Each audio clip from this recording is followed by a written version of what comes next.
10 ఏళ్లలో అందరికీ గుర్తుంది. ఒక్కటి కాదు, రెండు కాదు, ఒక ఎంఐఎం మినహా, ఒక్క రాజాసింగ్ గారిని మినహా అన్ని పార్టీలని కూడా టీఆర్ఎస్ పార్టీ తనలో కలుపుకుంది.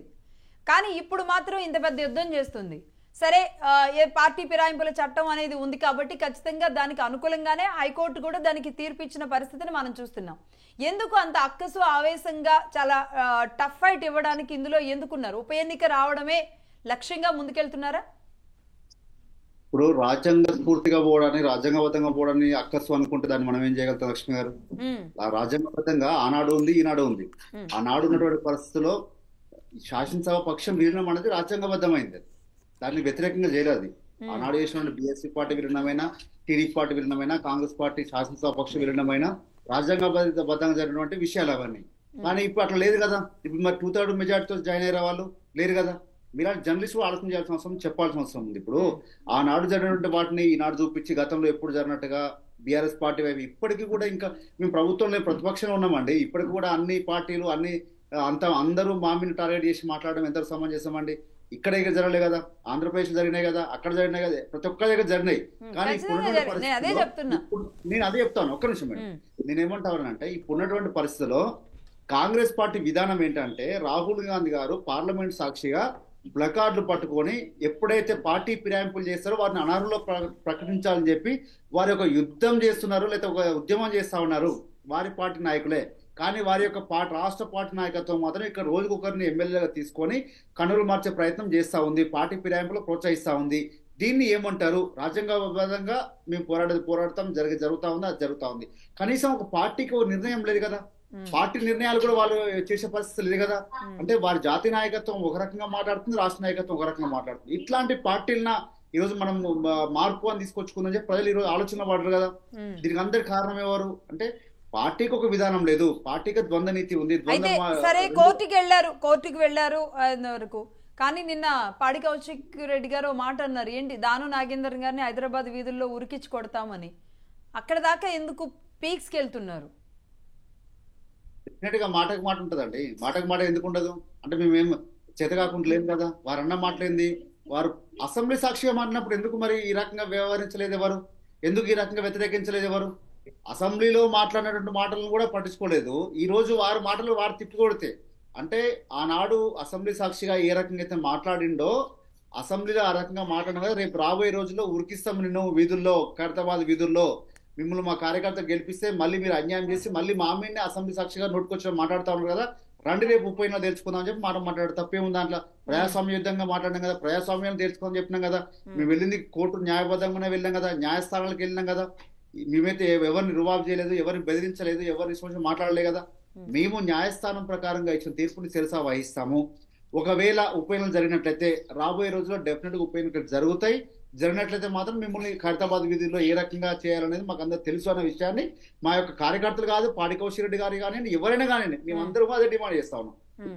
రైట్ నరేష్ గారు, మీరేమంటారు? వెంకట్ గారు, అంటే ఇది 2/3 మెజారిటీ ఉంది కాబట్టి కలుపుకునే అవకాశం ఉంటుంది కాబట్టి మేము అప్పుడు చేసాం, కానీ లేదంటే మేము ఇలా చేసేవాళ్ళం కాదు, మెజారిటీ లేనప్పుడు ఎలా కలుపుకుంటారు అనేది. నరేష్ అన్న, ఒక విషయం అంటే నేను మాట అంటా, మీరు కూడా ఫీల్ అవ్వద్దు. ఏంటంటే మేము చేస్తే సంసారం, మీరు చేస్తే వ్యభిచారం అన్నట్టు చిత్రీకరించే పని చేయదు. ఎందుకంటే ఈరోజు కంప్లైంట్ ఇచ్చిన కేపీ వివేకానంద గారు కానీ, లేకపోతే పాడి కౌశిక్ రెడ్డి గారు కానీ, వాళ్ళ నేపథ్యం కూడా బీఆర్ఎస్ పార్టీ కాదు మేడం. కేపీ వివేకానంద గౌడ్ గారు 2014లో టీడీపీలో గెలిచి దీంట్లో వచ్చిన వాళ్ళు. అప్పుడు వాళ్ళకి తెలియలేదా మరి ఇది రాజ్యాంగం, ప్రజాస్వామ్య విలువలు?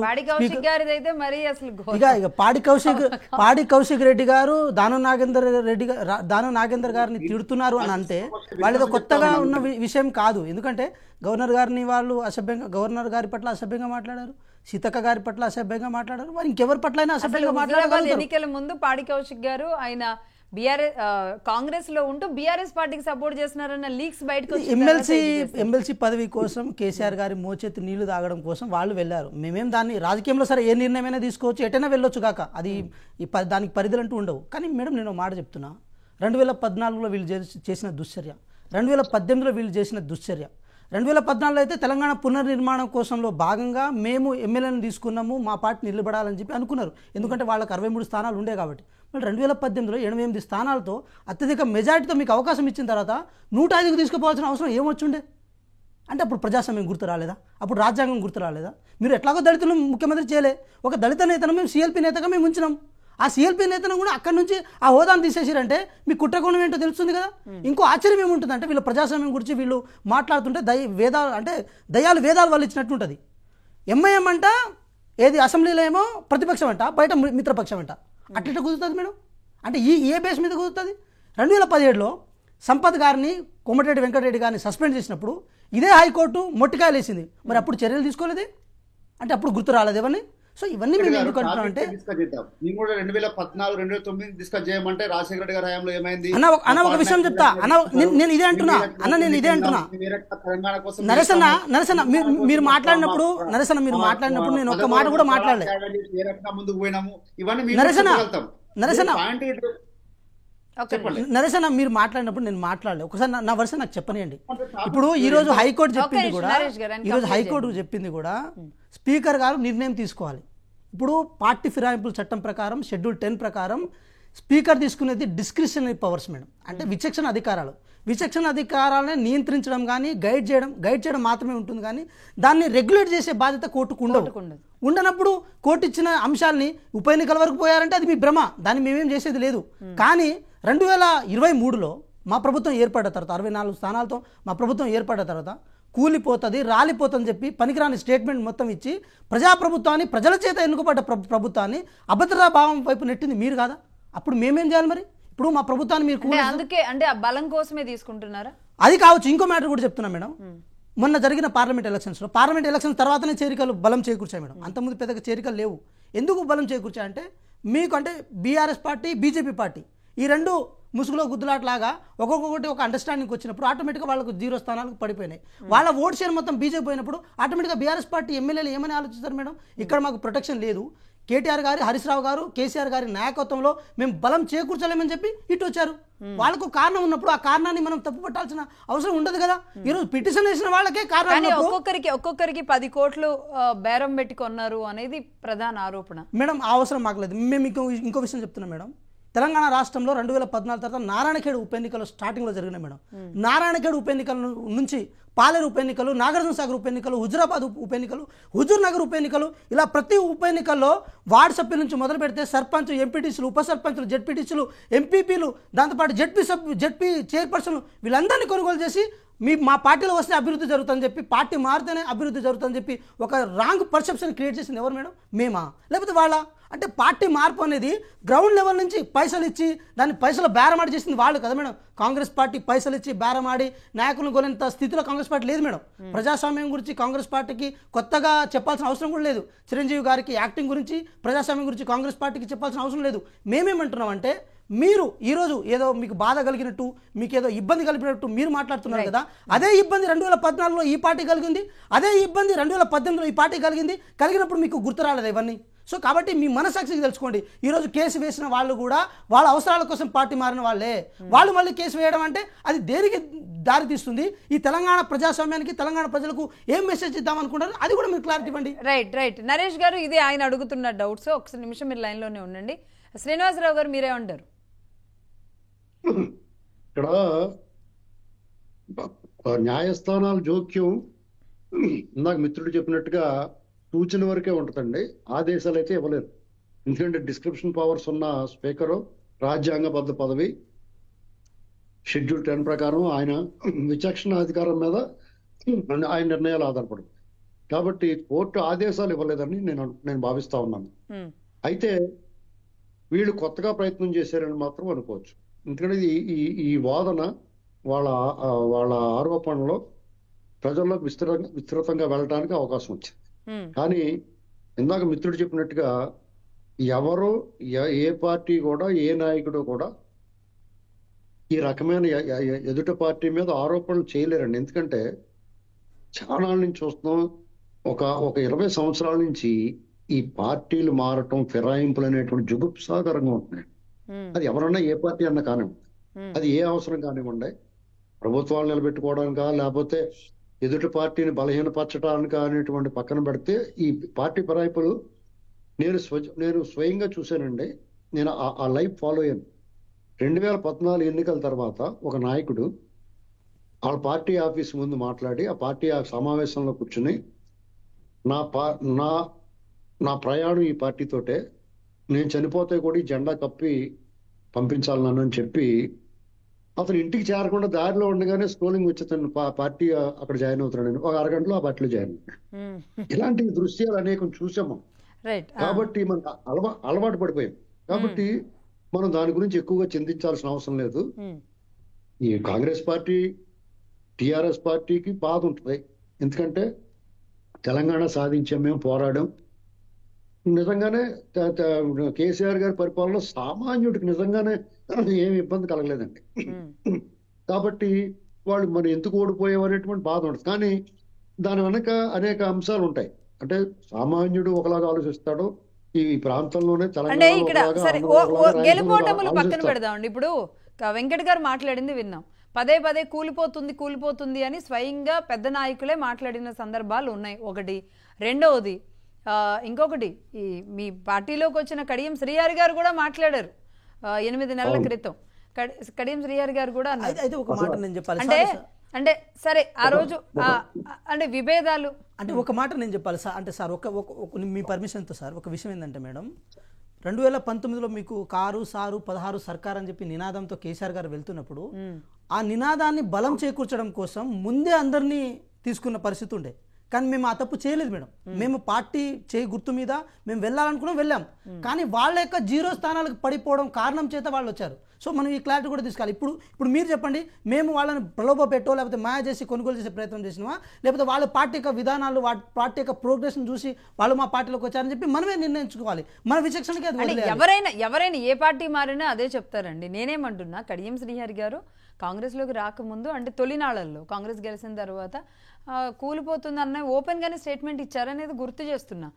అదే ఆయన మళ్ళీ ఇప్పుడు అన్నారు. శ్రీనివాస్ గారు ఒక విషయం అయితే ఇక్కడ సరే కోర్టు ఏం చెప్పింది లేదంటే ఫిరాయింపుల చట్టం ఏం చెప్తుంది అనేది పక్కన పెడితే ఒక రకంగా విలువలు లేదంటే మనం అవలంబించిన తీరు అనేది ఉంటుంది. నేను ఇంతకు ముందు చెప్పినట్లుగా 1 కాదు 2 కాదు 5 నదుల్ని మేమే సముద్రం అన్నట్టుగా ఆనాడు కేసీఆర్ గారు వ్యవహరించారు. ఇంకా దారుణమైన విషయం ఏంటి అంటే అందరికంటే కూడా ఆయన గట్టిగా దెబ్బ కొట్టింది బలమైన కాంగ్రెస్ పార్టీని, బలమైన టీడీపీ పార్టీని. ఆనాడు అసలు శాసనసభాపక్షం మొత్తం పార్టీ విలీనం అన్న అంశం కూడా తీసుకొచ్చిన పరిస్థితులు ఆనాడు విన్నాం మనం. కాంగ్రెస్ పార్టీలోకి మేము టీఆర్ఎస్ పార్టీని విలీనం చేస్తాము అని చెప్పిన కేసీఆర్ గారు అదే కాంగ్రెస్ పార్టీని బీఆర్ఎస్లోకి విలీనం అన్న వాదన వినిపించడంతో ఒక రకంగా తెలంగాణ సమాజం కూడా ఇబ్బంది పడింది. అంటే ఒక్కసారిగా ఇంత ఘోరం ఒక పార్టీకి, ఒక బలమైన పార్టీకి, తెలంగాణ ఇచ్చిన పార్టీకి ఇంత అవమానమా అన్నట్టుగా. మరి కాంగ్రెస్ నాయకులు అవమానంగా ఫీల్ అయ్యారో లేదో తెలియదు కానీ ప్రజలైతే ఫీల్ అయ్యారు. మీరేమంటారు? ఖచ్చితంగానండి. ఎందుకంటే ఇక్కడ వీళ్ళందరూ గమనించాల్సింది ఏంటంటే, నాకు అన్న అనుభవజ్ఞులు తెలంగాణ సమాజాన్ని ఒక ప్రత్యేకంగా చూడాలంటే, ఎందుకంటే తెలంగాణ సమాజం చాలా చైతన్యవంతం అండి, పోరాడే తత్వం ఉన్నది. ఈ సమాజం ఆలోచన ఒక డిఫరెంట్గా ఉంటుంది. ఎందుకంటే ఏదో సంక్షేమం చేసాము, ఉచితాలు ఇచ్చాము, ప్రజలను మభ్య పెడదామంటే డెఫినెట్గా తల వంచరండి. వాళ్ళు విలువలు, విశ్వసనీయత, ఆ వ్యక్తిత్వం, నాయకుడి లక్షణాలు ఎన్ని గమనిస్తారండి. కాబట్టే ఇది ఎప్పుడు కూడా ఈ తెలంగాణ సమాజం, ఇప్పుడు ఆంధ్రప్రదేశ్లో తెలుగు వాళ్ళలో కూడా ఈ తెలంగాణ సమాజం ఒక ప్రత్యేకమైన విలక్షణత ఉంది. ఇది నేను గమనిస్తున్నది, ఈ రాజకీయాలు నేను గమనించింది. కాబట్టే నేను అందుకనే ఇందాక ఉదాహరించాను కేసీఆర్ గారి తీరు నచ్చలేదు వాళ్ళకి. ఇదే కారణం. ఎందుకంటే ఇప్పుడు కాంగ్రెస్ పార్టీ ఇప్పుడు నేనేం భావిస్తున్నానంటే, కేసీఆర్ గారు తన ప్రత్యర్థులుగా కాంగ్రెస్ ని, తెలుగుదేశం పార్టీని ఉంచుకోవాలి. ఎందుకంటే వాళ్ళని నిర్వీర్యం చేయటం, ఇప్పుడు ఆయనకి వాళ్ళతో యాక్సెస్ ఉంది. ఎవరికి? కేసీఆర్ గారికి. గతంలో తెలుగుదేశం పార్టీలో ఆయన ఉన్నారు, ఆ పార్టీలో పనిచేశారు, తర్వాత తెలుగుదేశం పార్టీతో పొత్తు పెట్టుకున్నారు, కలిసి పనిచేశారు. ఆ శ్రేణులు రెండు కలిసి పనిచేయడానికి అవకాశం ఉంది. అలాగే కాంగ్రెస్ పార్టీతో ఆయన పొత్తు పెట్టుకున్నారు, అలాగే గతంలో బాగా పూర్వాశ్రమంలో ఆయన కాంగ్రెస్ లో పనిచేశారు. కాబట్టి తెలంగాణ ఇచ్చిన కాంగ్రెస్ తోటి ఆయన కలిసి పనిచేయడానికి అభ్యంతరం ఉండదు. అసలు తెలంగాణకి ఏమీ సంబంధం లేని బీజేపీ ఉంది. వాళ్ళని పెంచి పోషించడం, దాంతో ఈ ప్రమాదం వచ్చిందని నేను అనుకుంటా ఉన్నానండి. ఎందుకంటే ఆయన మీరు బలపడటమే కాదు, మీ ప్రత్యర్థి ఎవరు ఉండాలో కూడా నిర్ణయించుకోగలగడం, ఆ విధానం ఉండటం అనేటువంటి నాయకత్వ లక్షణం అక్కడ మిస్ అయ్యాడు కేసీఆర్ గారు. కాబట్టి ఇక్కడ నేనేమనుకుంటున్నానంటే ఈ విషయంలో వాదోపవాదాలు అనవసరం అండి. కోర్టు ఏమీ ఆదేశించలేదు ఈ విషయంలో. ఉప ఎన్నికలు అయితే ఖచ్చితంగా రావు. కాంగ్రెస్ పార్టీ కేసీఆర్ గారు ఏం పాడు చేయక్కర్లేదు కాంగ్రెస్ పార్టీని. ఈ దేశంలో నేను ఇంకొక మాట చెప్తున్నాను, నా జీవితకాలం కాంగ్రెస్ వ్యతిరేకించిన వ్యక్తిగా చెప్తా ఉన్నాను. ఈ దేశంలో ఎంతో కొంత ప్రజాస్వామ్యయుతంగా పనిచేసే పార్టీ కాంగ్రెస్ పార్టీయే. ఇది మాత్రం ఒప్పుకొని తీరాలి మనం. ఎందుకంటే నేను వ్యతిరేకిస్తాను, కరుడు కట్టిన కాంగ్రెస్ వ్యతిరేకంగా. అయితే నేను గమనించింది, నా జీవితంలో నేను గమనించింది ఏంటంటే ఎంతో కొంత ప్రజాస్వామ్యం గళం విప్పి అతి సామాన్యుడు. ఆ ప్రజాస్వామ్యం ఏ స్థాయిలో ఉంటుందో నేను చెప్తానులేండి ఒక చిన్న గ్యాప్ తర్వాత నరేష్ గారితో ఆమెకు కూడా నేనే చెప్పేస్తాను. కాబట్టి ఈ ప్రజాస్వామ్యం పొంగి పొర్లుతుంది కాబట్టి కాంగ్రెస్ పార్టీకి ప్రమాదం ఎవరి నుంచి పొంచి ఉండదండి, ఆ పార్టీలోనే ఆ ప్రమాదం పోయి. నిన్న కాక మొన్న ఒక ఆయన మాట్లాడారు, ఎవరు ఇంకొక ఆయన ఈయన భవిష్యత్తులో ముఖ్యమంత్రి అని చెప్పారు. అలాగే ఇప్పుడు రేవంత్ రెడ్డి గారి నాయకత్వాన్ని అందరూ యాక్సెప్ట్ చేశారు. ఆయన ఒక రకంగా ఆయన పిసిసి అధ్యక్షుడు అయిన రోజునే చాలా మంది ఈ మిత్రులు నేను తెలిసి ఉండకపోవచ్చు, నేను అనేక వ్యాసాలు రాశాను కాంగ్రెస్ పార్టీ మీద, రాహుల్ గాంధీ గారి మీద, రేవంత్ రెడ్డి గారి మీద. ఆ రోజు చెప్పాను రేవంత్ రెడ్డి ఈ పార్టీని ముందు తీసుకెళ్తారు, ఈయన ఖచ్చితంగా ముఖ్యమంత్రి అవుతాడని నేను దాదాపు 3 ఏళ్ల క్రితం చెప్పానండి. ఎందుకంటే అబ్జర్వేషన్ ఉంది మాకు, ఈ సమాజంలో కలిసిమెలిసి ఉంటున్నాం కాబట్టి, వీళ్ళ అభిప్రాయాలు మేము తెలుసుకుంటున్నాం కాబట్టి ఆ భావనకు వచ్చాం. రైట్ శ్రీనివాస్ గారు.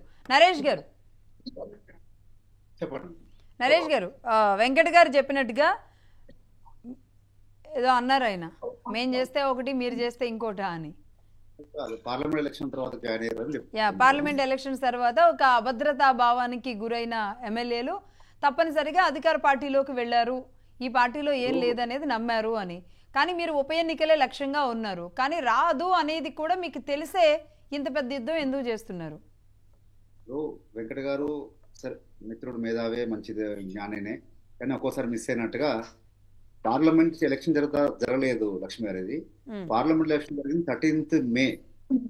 కానీ మీరు ఎప్పుడైతే ఫస్ట్ మొదటగా దారా నాగేందర్ గారు 17th March జాయిన్ అయ్యారు, ఎవరు కాంగ్రెస్ పార్టీలో. తర్వాత కడియం శ్రీహరి గారు 31st March జాయిన్ అయ్యారు. ఆ తర్వాత తెల్ల వెంకటరావు 7th April జాయిన్ అయ్యారు. మిత్రుడు అది సరి చేసుకోవాల్సిన అవసరం ఉంది. ఇదే డిబేట్ లో మళ్ళీ వారు చెప్పాల్సిన అవసరం కూడా ఉంది మళ్ళీ, ఎందుకంటే పార్లమెంట్ ఎలక్షన్ తర్వాత జాయిన్ అయ్యారు, పార్లమెంట్ ఎలక్షన్ తర్వాత జాయిన్ అని చెప్పి. పార్లమెంట్ ఎలక్షన్ తర్వాత ఎంతమంది? 3 జాయిన్ అయిన తర్వాత 7 ఎప్పుడు జాయిన్ అయ్యారు అది చెప్పండి అన్న. వినండి, ఇప్పుడు మేము అనర్హత పిటిషన్ వీళ్ళ 3 మీద ఉన్నాయి బ్రదర్, దయచేసి తెలుసుకోండి. నేను ఏమంటా ఉన్నాను పరిపూర్ణంగా తెలుసుకున్న తర్వాత మీరు మాట్లాడితే మంచిది. ముందు జాయిన్ అయ్యారు కానీ 7 ఎప్పుడు జాయిన్ అయ్యారు ఆయన చెప్పినారు. లక్షల మంది అబ్జర్వ్ చేస్తారు కాబట్టి ఇప్పుడు కోర్టుల కేసులు ఉన్నాయి కూడా వీళ్ళ 3 మీదే, మేము వేసింది కూడా వీళ్ళ 3 మీద. ఆ తర్వాత వాళ్ళ మీద కాదు, ఫస్ట్ మొదటగా అయిన తర్వాత డైరెక్ట్ గా కోర్టులో పిటిషన్ అయిన జరిగింది, అదే కంటిన్యూ అవుతుంది. ఇప్పుడు వీళ్ళ మీద అవుతుంది, వాళ్ళ మీద కూడా అవుతాయి. కానీ వీరు జాయినింగ్ ఎప్పుడైందంటే పార్లమెంట్ ఎలక్షన్ల ముందు జరిగింది.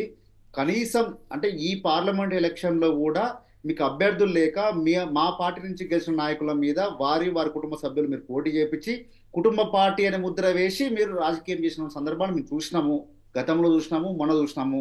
సరే ఏది ఏమైనప్పటికీ కూడా కొంత పరిస్థితి మేము కూడా ఎదుర్కొన్నాము. ప్రజలు కూడా కొంత మార్పు కావాలని ఏదో మార్పు అనుకున్నారు. ఇందిరమ్మ రాజ్యం అంటే పాపం చాలా మందికి ఒక 20 to 30-35 years వాళ్ళకు ఏజ్ గ్రూప్ వాళ్ళకి తెలియదు, జనరల్ గా కొంతమందికి అవగాహన ఉండదు. అబోవ్ 35-40 వాళ్ళకి తెలుస్తుంది. ఏంటంటే ఎంతో మంచి రాజ్యం అనుకుంటారు, కానీ ఎమర్జెన్సీ పాలన తీసుకొస్తే చెప్పి అనుకోలేదు. మీరు ఇచ్చే గ్యారంటీలు తొంగలు తప్పి ఈ రకంగా చేస్తారని అనుకోలేదు, ఈ రకంగా అరెస్ట్లు చేస్తారు అనుకోలేదు, ఈ రకంగా రోజుకొక హత్యలు, మానభంగాలు, శాంతి భద్రతలు ఈ రకంగా మీరు చేస్తారని చెప్పి ఏ రోజు అనుకోలేదు ప్రజలంతా కూడా. వీరు ప్రజలకు అర్థమైంది, వీరు మాటల ప్రభుత్వం మాత్రమే, చేతల ప్రభుత్వం కాదు. ఈ చేతల ప్రభుత్వాన్ని చేతులారా మనం పోగొట్టుకున్నాము. కాబట్టి మళ్ళీ మార్పు ఏ రకంగా ప్రజలకు అర్థమైందని మీకు ఎలా అర్థమైంది నరేష్ గారు? ప్రజలకు అర్థమైందని మాకేం తెలియదు. మేము ప్రజలు ఎన్నికలు వచ్చాయి కదా.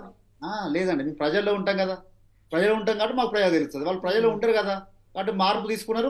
ప్రభుత్వం ప్రజల్లో ఉంటారా, టీఆర్ఎస్ శ్రేణుల్లో ఉంటారా? మీరు టీఆర్ఎస్ నాయకులు కాబట్టి టీఆర్ఎస్ శ్రేణుల్లో ఉంటారు.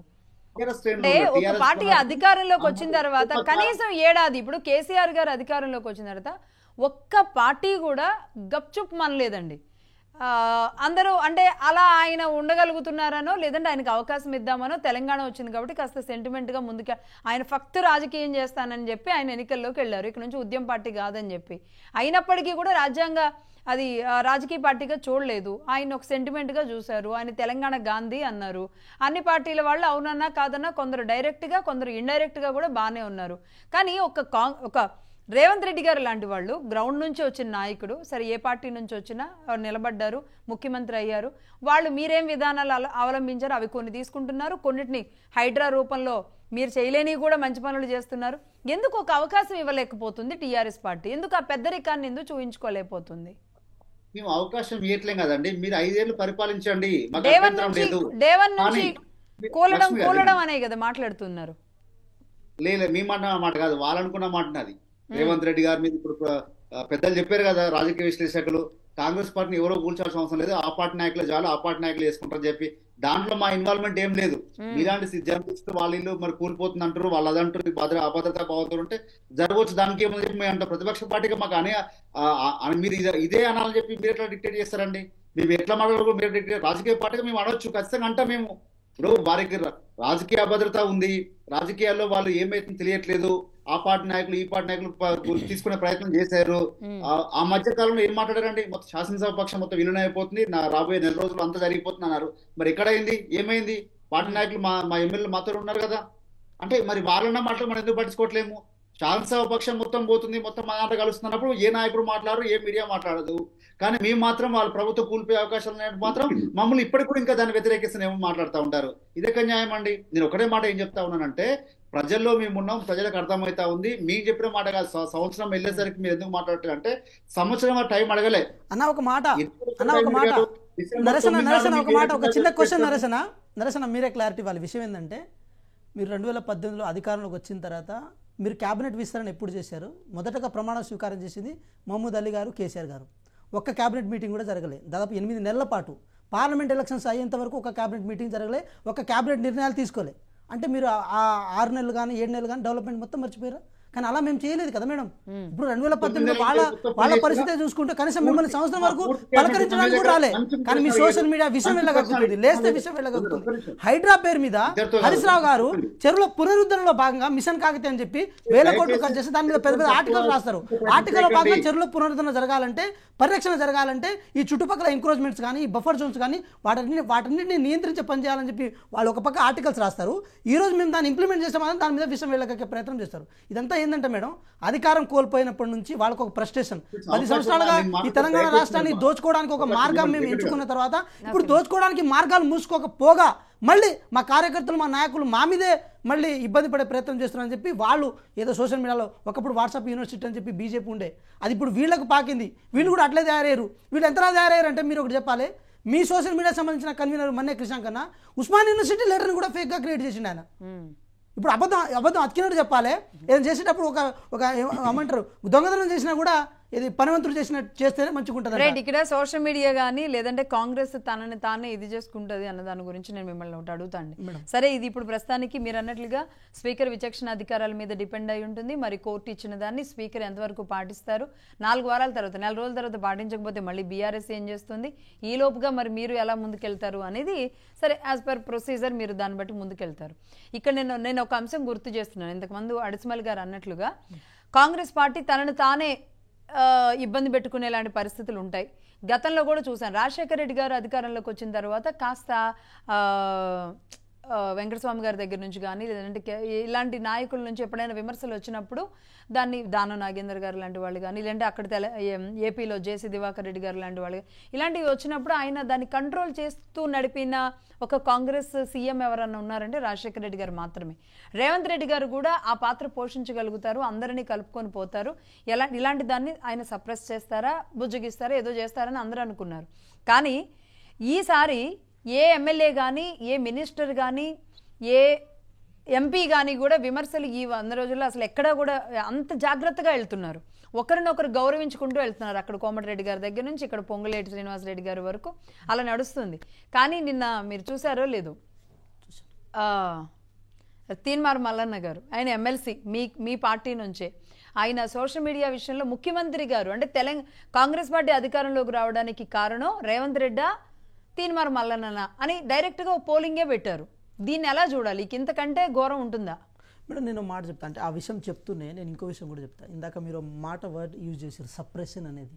డెమోక్రసీలో suppression exactly I mean suppression అనేది ఉండదు, రెగ్యులేషన్ ఉంటుంది. అంటే నియంత్రించడం అనేది ఇప్పుడు మీరున్నారు లక్ష్మి గారు, మీరు ఒక పార్టీలో ఉన్నారు, మీరు సీఎం కావాలనుకోవడం తప్ప, లేకపోతే మీరు ఎంపీ కావాలనుకోవడం తప్ప, మీకు ఆ బాధ్యత కావాలని తప్పైతే కాదుగా. ఎవరైనా కోరుకోవాలి, నాకు ఇది కావాలని ఆశపడాలి, కోరుకోవాలి. అది ప్రజాస్వామ్యంలో ఉన్న స్పేస్, దాన్ని మనం ఇంటర్నల్ డెమోక్రసీ అంటాం. ఇప్పుడు 2001లో కేసీఆర్ గారు ఇది బీఆర్ఎస్ పార్టీ అధ్యక్షుడిగా ఉన్నారు. ఇప్పటి వరకు మారారా? అప్పటి నుంచి ఇప్పటి వరకు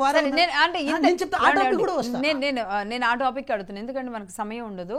ఒకటి ఇంత అంటే మీది దాదాపు సంవత్సరం కూడా కాకముందు బీఆర్ఎస్ పార్టీ ఎట్లా మీ పార్టీ కూలిపోతుంది అనేది మాట్లాడారు అనేదే మనం మాట్లాడుతున్నాం. బీఆర్ఎస్ పార్టీని అడుగుతున్నా, నరేష్ గారు కూడా అడుగుతున్నారు మమ్మల్ని ఎట్లా అడుగుతారు అని.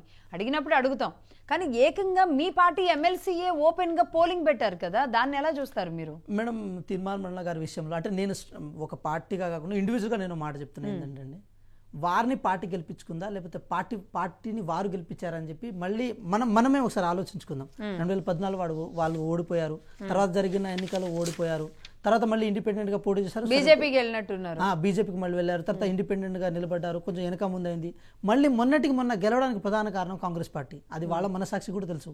సరే వారు బీసీ నినాదం అనేది ఒకటి ఎత్తుకున్నారు, ఆ నినాదంలోనే వాళ్ళు వెళ్ళాలనుకున్నారు కాబోలు, అందుకోసమే ఇలా చేస్తున్నారేమో. కానీ ఒకటి మాత్రం, గౌరవ ముఖ్యమంత్రి గారు రేవంత్ రెడ్డి గారు ఈ తెలంగాణ రాష్ట్రంలో అధికారం కాంగ్రెస్ పార్టీకి రావడం కోసం వాళ్ళు ఎంత కృషి చేశారు, వాళ్ళ పర్సనల్ లైఫ్ని దాంతోపాటు వాళ్ళ ఫ్యామిలీ లైఫ్ని ఎంతవరకు సాక్రిఫైస్ చేశారనేది మన అందరికి తెలిసిన విషయమే.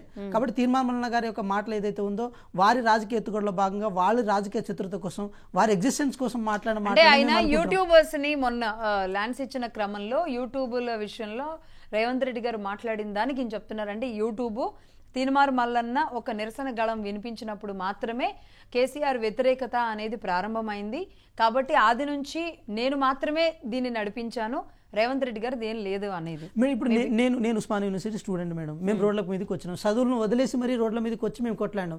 మేము ఎవరిని ఇన్ఫ్లుయెన్స్ అయ్యి కొట్లాడినాం? మేము ఎన్ఎస్యూలో పనిచేసినాం.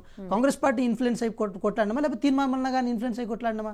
తీన్మార్ మల్లన్న గారు అయితే క్యాంపస్ వేదిక కొట్లాడలే, అశోక్ నగర్ లో కొట్లాడలే, నిరుద్యోగుల తరపున కొట్లాడలే, ఎక్కడేం కొట్లాడలేదు కదా. వారు ఒక యూట్యూబ్ లో వారి వాయిస్ ని వినిపించారు, వారి యొక్క కాంట్రిబ్యూషన్ కూడా పార్టీలో ఉంది, లేదని మేము అంటలేము. కానీ అది నేను ఏకచాతుర్పత్రంగా నేను కాంగ్రెస్ పార్టీని నేను భుజాన్ని వేసుకొని చేసిన అంటే, తీరా కాంగ్రెస్ పార్టీ ఎగ్జిస్టెన్స్ లోకి వచ్చే టైంలో మీరు బీజేపీలో ఉన్నారు కదా. కానీ ఇప్పుడు ఏం చేయగలుగుతారు అంటే, దీన్ని అంటే యాక్షన్ తీసుకోమన్న ఉద్దేశం కాదు, అంటే ఒకే పార్టీలో ఉన్న మామూలుగా చిన్న వ్యతిరేకత వస్తేనే అది చాలా తప్పిదంగా మనం చూస్తాం. ఒక ఎమ్మెల్సీ అయ్యుండి ఆయన ఒక సోషల్ మీడియా ఛానల్ స్టిల్ ఇప్పటికీ నడుపుకుంటున్నారు ఒకటి. రెండవది, ఆయన డైరెక్ట్గా పోల్ పెట్టారు అంటే సీఎం వర్సెస్ ఎమ్మెల్సీ చూడాలా, రేవంత్ రెడ్డి వర్సెస్ తీన్మార్ మల్లన్న చూడాలా, ఎట్లా చూడాలి మేడం? తీన్మార్ మల్లన్న సొంత పార్టీ నుంచే మీకు ఎదురుగా డిఫరెంట్ ఎక్స్పీరియన్స్ కదా ఇది. ఇప్పుడు అంటే ఈయన వెనక ఎవరైనా ఉండి చెప్పించారు అనుకుంటున్నారా? మేము అంత దాకా ఏం ఆలోచిస్తలేదు మేడం, ఎందుకంటే ఇది సీఎం గారి దృష్టిలో ఉన్న టాపిక్. సో వారు ఆటోమేటిక్గా దీని మీద చర్య తీసుకోవాల్సి వస్తే తీసుకుంటారు. కాకపోతే వాళ్ళకున్న ఇప్పుడు ఎవరికైనా మేడం ఫ్రీడమ్ నాకు ఉంటుంది. ఇన్ఫాక్ట్ ఆయన పెట్టిన పోలింగ్ లో కూడా దాదాపుగా 70% ఆర్ సంథింగ్ తీన్మార్ మల్లన్నే కారణం కాంగ్రెస్ పార్టీ అధికారంలోకి రావడానికి అన్న పోలింగ్ లో కూడా వచ్చింది. ఇక ఏదైనా కావచ్చు కాక మేడం, ఇప్పుడు దాన్ని మేము సమర్థించడానికి అసలు పోతూనే లేము. అంటే కాంగ్రెస్ పార్టీ సమర్థించదు, గౌరవ ముఖ్యమంత్రి గారు కూడా సమర్థించారు ఆ విషయంలో.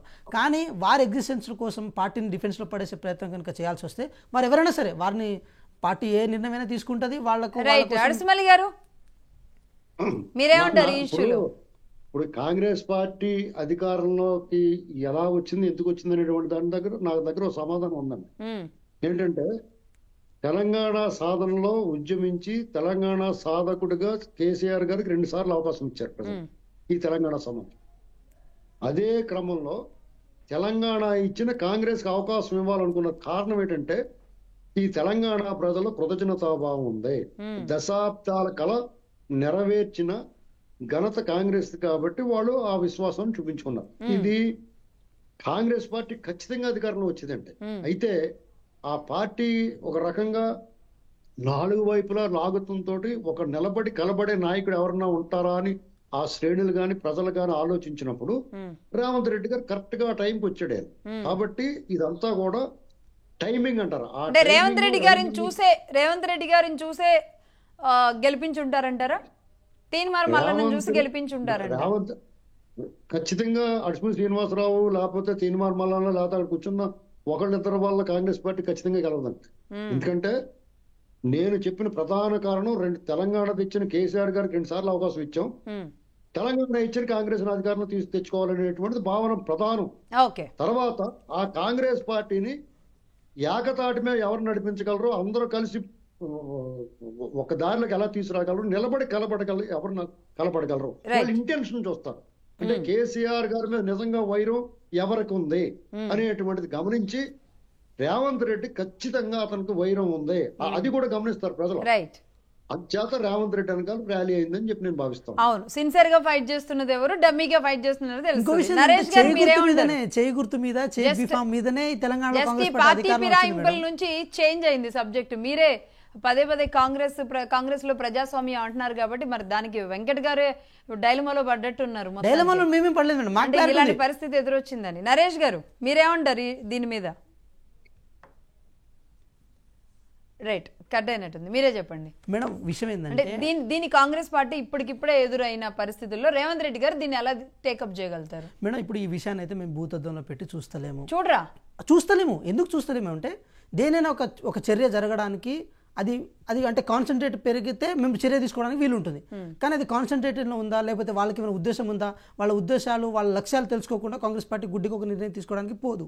ఇన్ కేస్ ఇదే చర్య కనుక కంటిన్యూ అయితే మాత్రం వారి మీద చర్య 100% తీసుకుంటాం.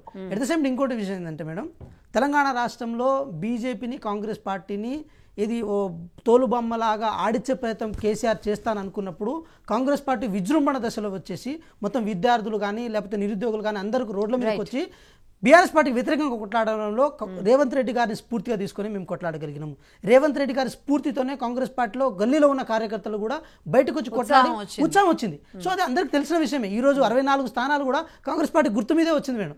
తీన్మార్ మల్లన్న గారు చెప్పడం వల్ల కాంగ్రెస్ పార్టీకి ఓటేయడం కాదు, కానీ రేవంత్ రెడ్డి గారు చెప్పడం వల్లనే కాంగ్రెస్ పార్టీకి ఓట్లు పడ్డాయి. దాంతోపాటు మీరే చెప్పారు కదా, మా కాంగ్రెస్ పార్టీలో ఇంటర్నల్ స్పేసు, ఇంటర్నల్ డెమోక్రసీ ఎక్కువ ఉన్నప్పటికీ కూడా వారందరినీ సర్దుబాటు చేసుకొని వారందరినీ కలుపుకొని పోయి ఓపికతో ఇంత దాకా వెళ్ళగలిగారంటే రేవంత్ రెడ్డి గారి వయసుకు, రేవంత్ రెడ్డి గారికి ఉన్న కొంత అనుభవం కూడా ఇంత బాగా పనిచేసిందంటే చూద్దామండి. మొత్తానికి రేవంత్ రెడ్డి గారు వల్ల కాంగ్రెస్ పార్టీ అధికారంలోకి రాలేదు, నా వల్లే వచ్చింది అనేది డైరెక్ట్ గా ఆయన క్లెయిమ్ చేసుకుంటున్నారు. కాబట్టి దీన్ని కాంగ్రెస్ పార్టీ ఎలా టేకప్ చేయగలుగుతుంది అనేది చాలా పెద్ద అంశం.